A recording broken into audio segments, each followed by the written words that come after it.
Zero और एक minus one होता है जब एक्स कैसा है लेस देन जीरो। ये बात क्लियर है।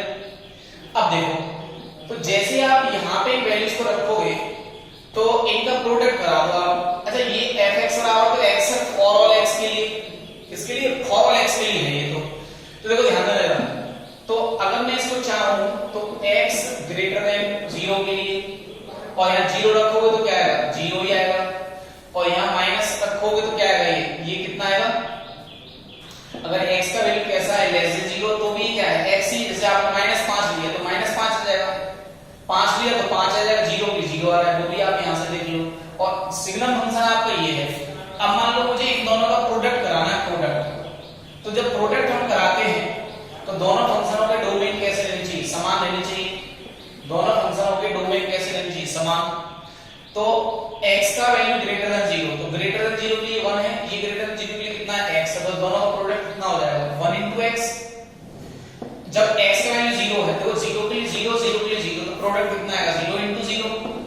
और जब x का वैल्यू लेस देन जीरो है तो ये कितना? -1, और ये कितना आपका माइनस, ये x है तो -1 into x। तो फाइनली fx into gx कितना आ गया हमारा?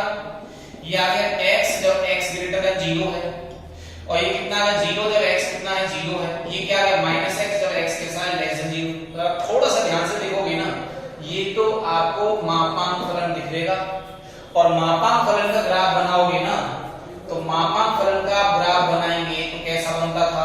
ऐसा बनता था। तो ये कैसा फंक्शन है? Everywhere continuous. तो मैंने क्या बताया है कि अगर fx कंटीन्यूअस है, gx डिसकंटीन्यूअस है, तो उनका जो प्रोडक्ट है वो जरूरी नहीं है कैसा हो? डिसकंटीन्यूअस हो। जरूरी नहीं है, हो सकता है। तो हमने काउंटर एग्जांपल किस चीज का लिया है कि एक कंटीन्यूअस दूसरा डिसकंटीन्यूअस, तो योगफल तो गारंटी से डिसकंटीन्यूअस आएगा, लेकिन उनका प्रोडक्ट आ रहा है वो क्या है? वो जरूरी नहीं कि कैसा हो? डिसकंटीन्यूअस हो। हमने ये एग्जांपल इसका लिया है। चलिए अगला देख लेते हैं। तो अगला हमारे पास है, अगला नंबर 4 है कि भाई fx और gx कैसे डिसकंटीन्यूअस हैं एट सेम पॉइंट। कोई पॉइंट है a, ये भी डिसकंटीन्यूअस है, ये भी डिसकंटीन्यूअस है, देन देयर सम और product may not continuous eight their point. यानी कि जो पॉइंट जो हमारे पास सम है उनका और जो प्रोडक्ट है वो क्या है? मे नॉट डिसकंटीन्यूअस है। इसको क्या है? May not discontinuous. ठीक है, डिसकंटीन्यूअस एट दैट पॉइंट, उस पॉइंट पर। जैसे मैं एग्जांपल ले रहा हूं, देखो ध्यान देना जरा। जैसे मैं एग्जांपल ले रहा हूं, fx बराबर है मेरे पास 1, x greater than equal to 0 के लिए, ठीक है, और मेरे पास -1 है जब x लेस देन 0 है तब। तो देखो gx जानबूझ के ऐसा फंक्शन तैयार कर रहा हूं मैं। -1 है जब x लेस देन 0 है, और 1 है जब x ग्रेटर देन 0 है, इक्वल टू 0 है। ठीक है, उल्टा कर दिया, ये ग्रेटर देन इक्वल टू 0 कर लो, और ये क्या कर लो आप? लेस देन 0 कर लो। ठीक है, इसका ग्राफ अगर आप बनाओगे, देखो ध्यान से देखना जरा, इसका ग्राफ कैसा नजर आएगा? ऐसा नजर आएगा। 0 के लिए भी 1 है और उसके लिए 1 है, और इसके लिए क्या है? -1, ये खाली नजर आएगा। सिग्नम फंक्शन ग्राफ नहीं, सिग्नम में यहाँ पे 0 के लिए 0 आता है।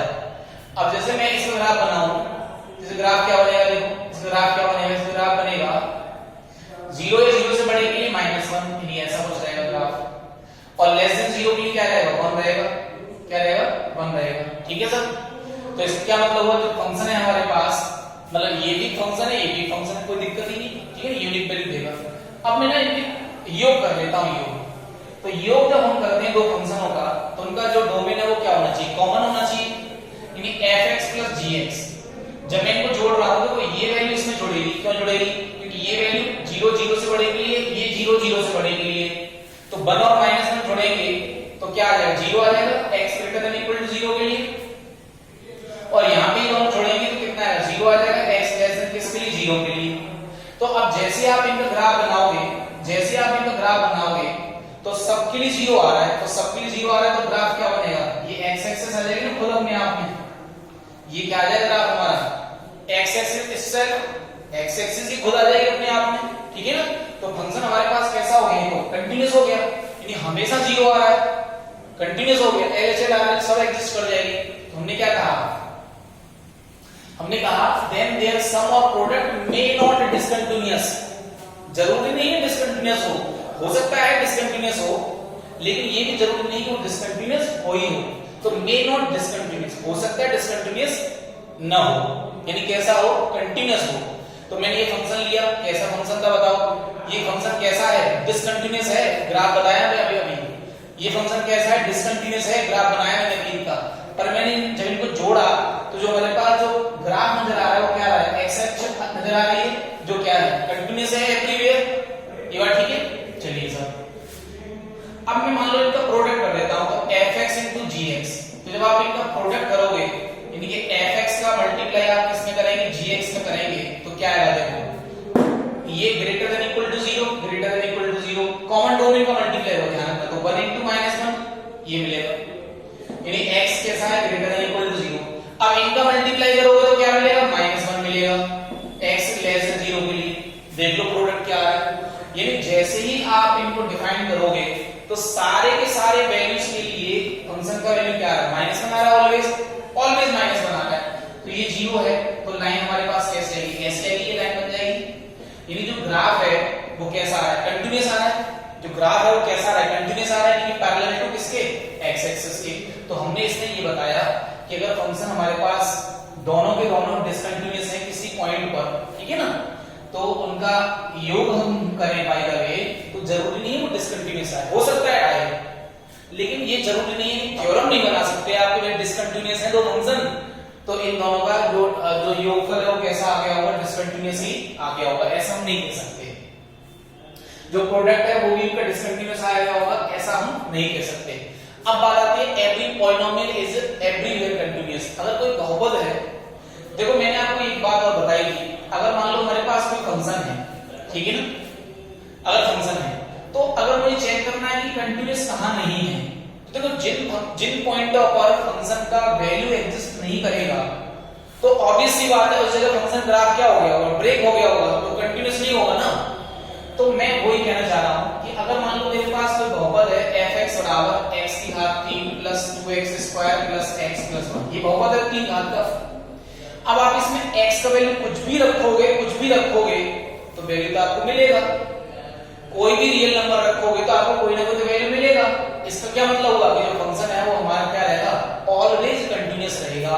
कैसा रहेगा, ऑलवेज कंटीन्यूअस, ठीक है, यानी कि कहीं पर भी इसका ग्राफ ब्रेक नहीं हो सकता। आगे आने वाले क्वेश्चंस में हम इनका यूज करने वाले हैं, ठीक है ना। अगला है rational function is discontinuous except where denominator is 0।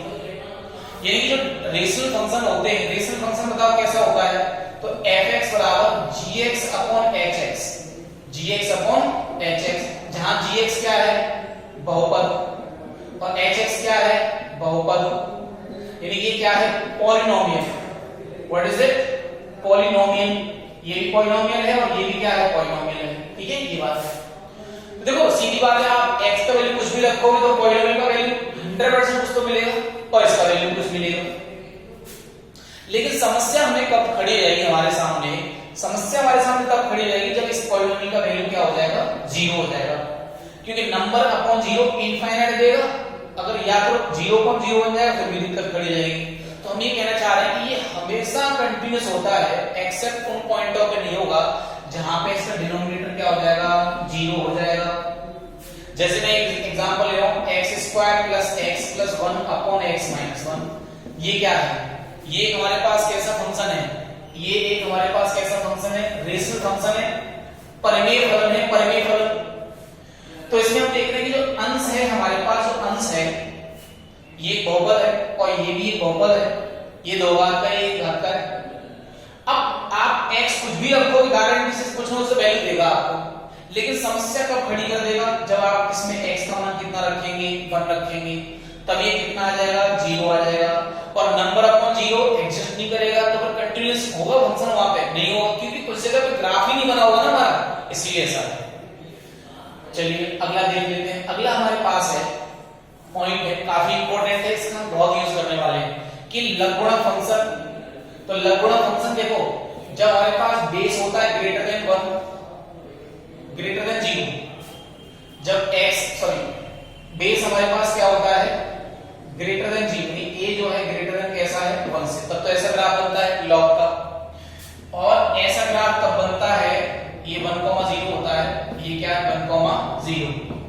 ऐसा ग्राफ हमें तब मिलता है जब फंक्शन में लॉग फंक्शन में जो बेस है फंक्शन का वो कैसा है, लेस देन 1 और ग्रेटर कैसा है, 0 है। ठीक है ना। आप देखोगे तो देखो इसका डोमेन क्या होता है, 0 से इंफिनिटी। इसका डोमेन क्या है, 0 से इंफिनिटी। 0 से इंफिनिटी के वैल्यू के लिए log x डिफाइंड होता है। तो आप देखोगे जो log x है ना अपने डोमेन में कैसा है, कंटीन्यूअस है। देखो ऑलवेज आप इधर जाओगे तो ग्राफ को मिलता चला जाएगा इसका, आप इधर जाओगे ग्राफ इसका मिलता हुआ चला जाएगा। ये बात क्लियर है। चलिए अब बात करते हैं एक्सपोनेंशियल फंक्शन। तो आपको ध्यान होगा चरघातांकी फलन। तो चरघातांकी फलन आपको कैसा होता था, a to the power x type का होता था। जैसे 2 की घात x हुआ, 1/2 की घात x हुआ, या 3 की घात x हुआ, e की घात x हुआ, एंड सो ऑन। ये आधार कहलाता है, आधार। तो ये जो आधार है, जब हमारे पास जो आधार है 1 से बड़ा होता है तो ग्राफ कैसे जाता है, ऐसा ग्राफ जाता है।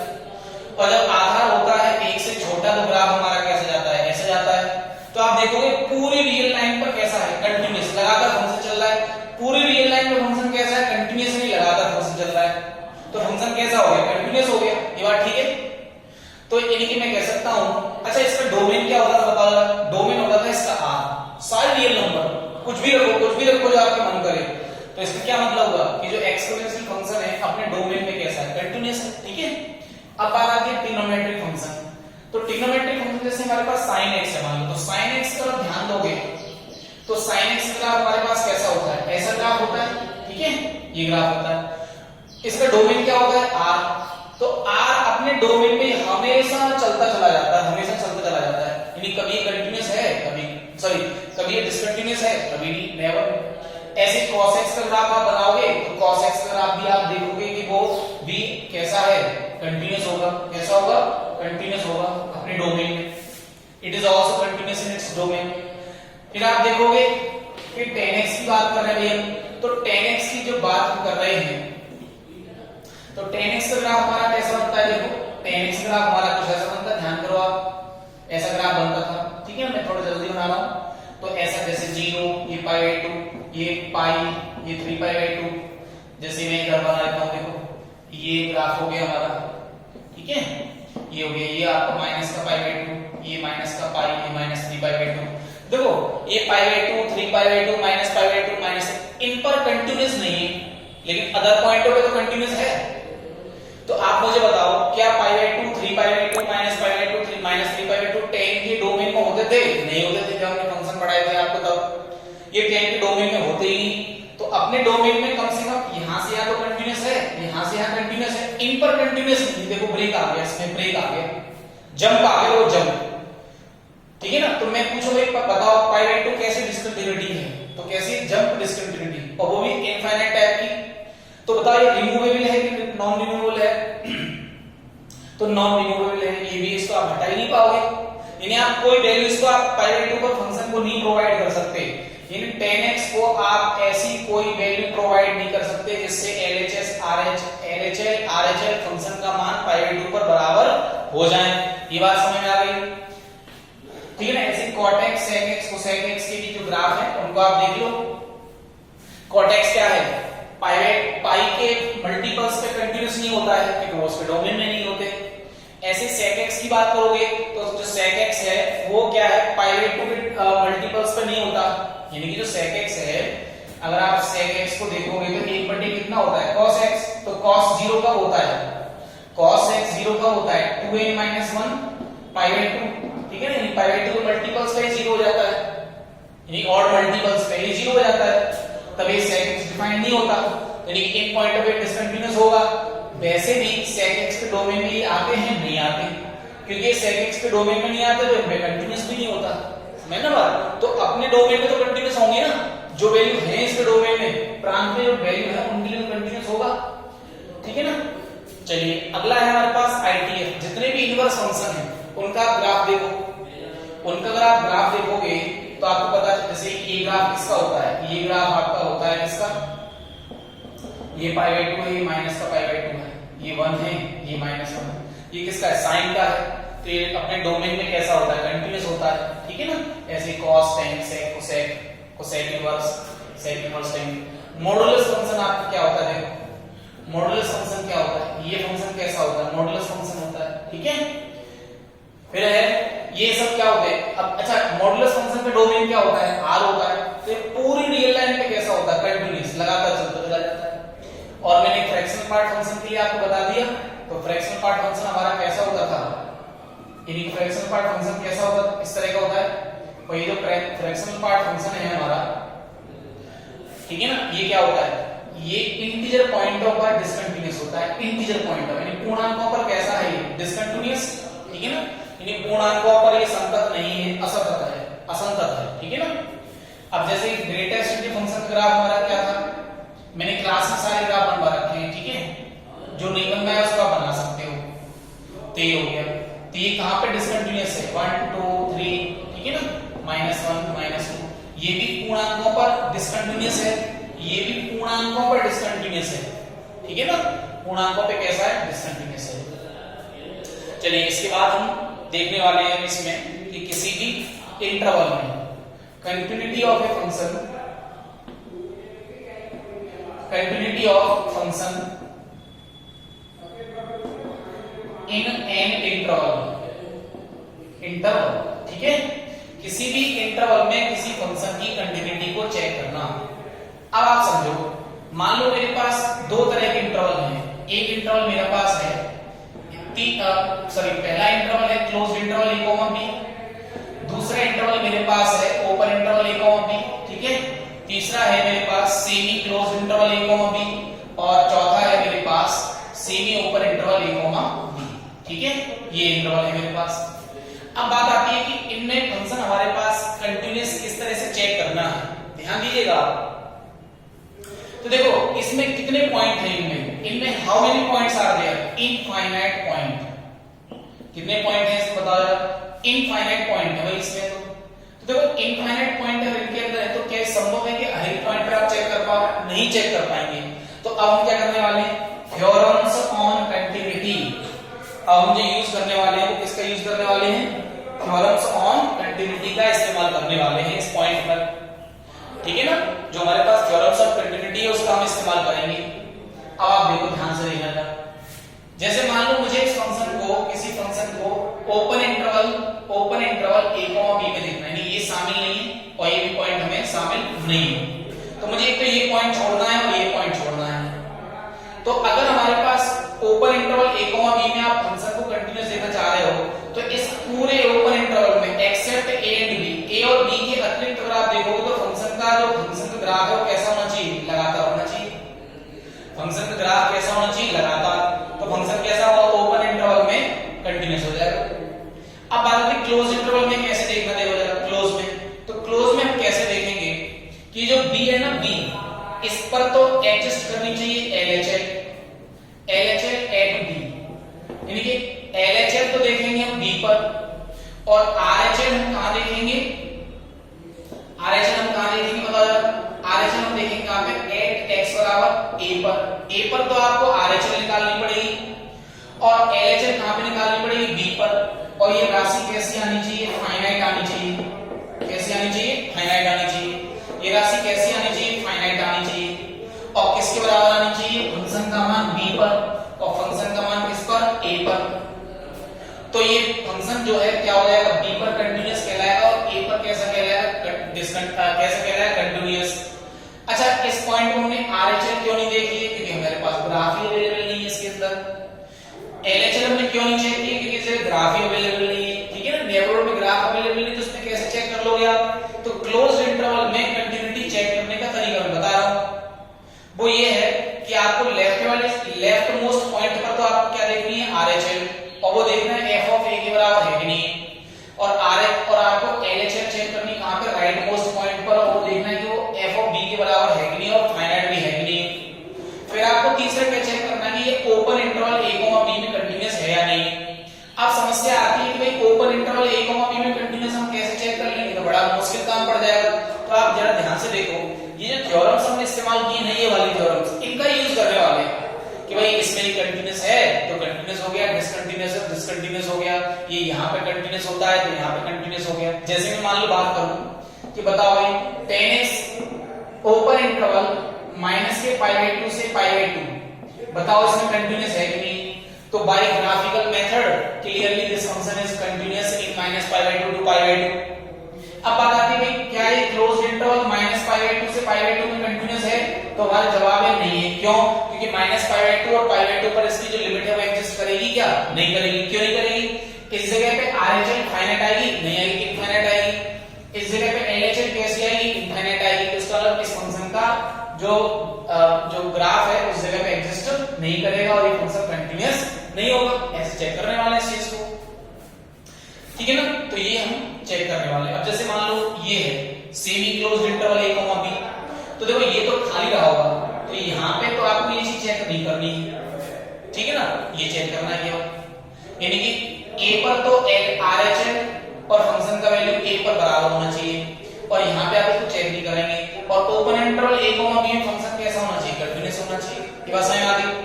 अब जैसे मान लो मैं इसकी बात करूं तो इसके लिए इस पे चेक आपको करना नहीं, ये है ही नहीं। और b पर फंक्शन कैसा होना चाहिए? b पर जो है LHL और फाइनाइट वैल्यू के बराबर आना चाहिए, बराबर f(b). तो हम कह सकते हैं कि जो फंक्शन है, और ये हमें इसमें चेक नहीं करना है।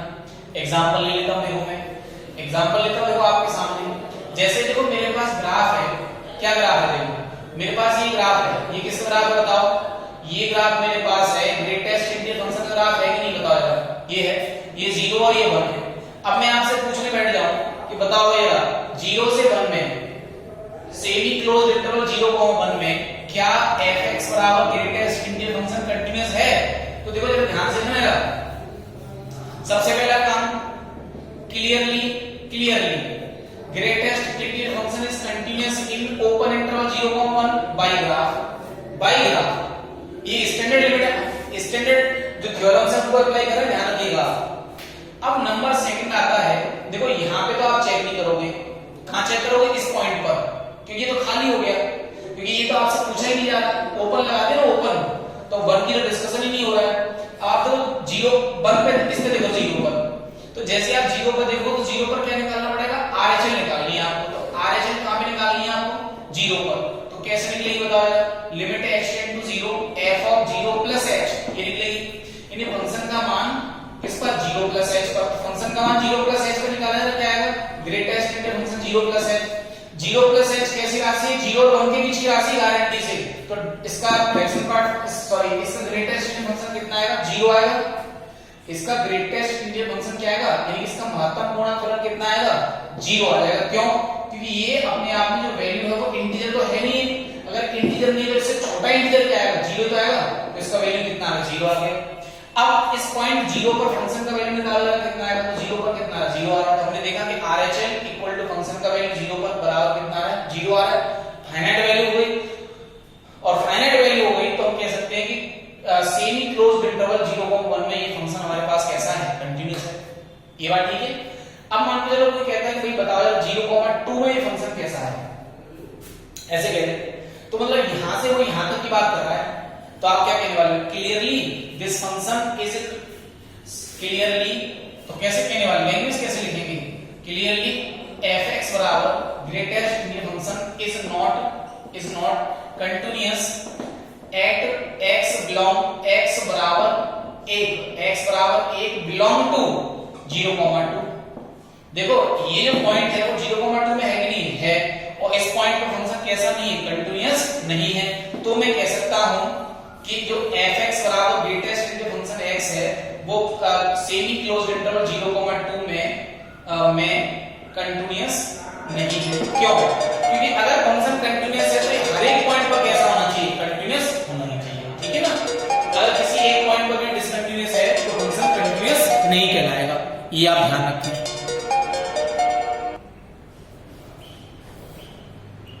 यानी कि अगर एक पॉइंट पर फंक्शन कैसा है? डिसकंटीन्यूअस है, तो फंक्शन कंटीन्यूअस नहीं कहलाएगा उस इंटरवल में।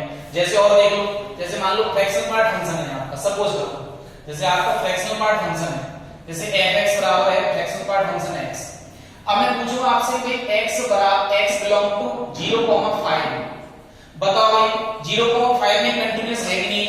तो अपन क्या कहने वाले हैं? सिर्फ देखो 0, 5, अगर आप यहां से देखोगे ग्राफ को, देखो ये 1, 2, 3, 4 और ये 5, ठीक है?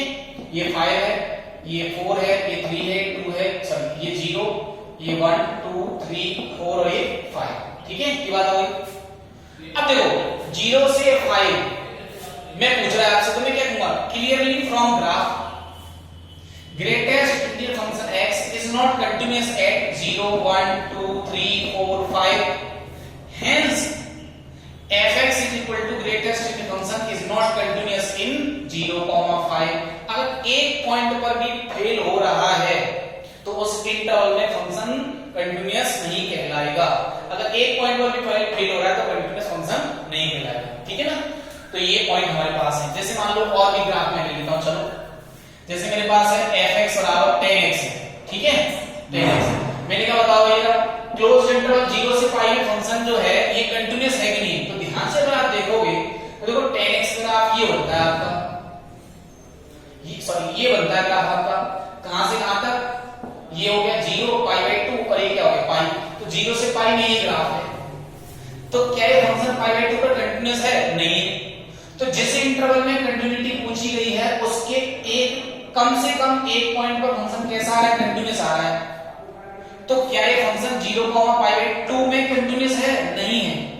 ये जिस इंटरवल में पूछा जा रहा है उस इंटरवल के एक भी पॉइंट पर फंक्शन कंटीन्यूअस नहीं आ रहा है, तो फंक्शन हमारा कैसा नहीं कहलाएगा, कंटीन्यूअस नहीं कहलाएगा, ठीक है ना।